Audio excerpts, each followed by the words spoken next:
लाडकी बहीणला दादांच्या खात्यांचा आक्षेप. योजनेवर चिंता केली व्यक्त. राज्यावरील 8 लाख कोटी रुपयांच्या कर्जाकडे वेधले होते लक्ष. योजनेवर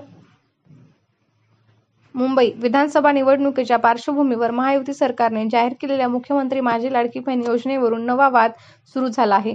उपमुख्यमंत्री आणि अर्थमंत्री अजित पवार यांनी अर्थसंकल्पात ही योजना जाहीर केली असली तरी अर्थ खात्यानेच त्यावर आक्षेप घेतला होता.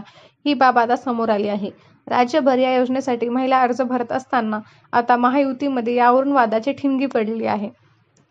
राज्यावरून आधीच भरमसाठ कर्ज असताना या योजनेसाठी वर्षाला 46,000 कोटी रुपयांची तरतूद लागेल. त्यामुळे राज्यावरील कर्जाचा बोजा 8 लाख कोटी रुपयांच्या आसपास पोहोचेल. याकडे लक्ष वेधत ही योजना आर्थिकदृष्ट्या व्यवहारी नसल्याचे अर्थ विभागाचे म्हणणे होते. परंतु निवडणुका जिंकायच्या असतील तर वैयक्तिक लाभांच्या योजनांची गरज आहे. मध्य प्रदेश सरकारचा अनुभव लक्षात घेता ही योजना वरदायिनी ठरेल. त्यामुळे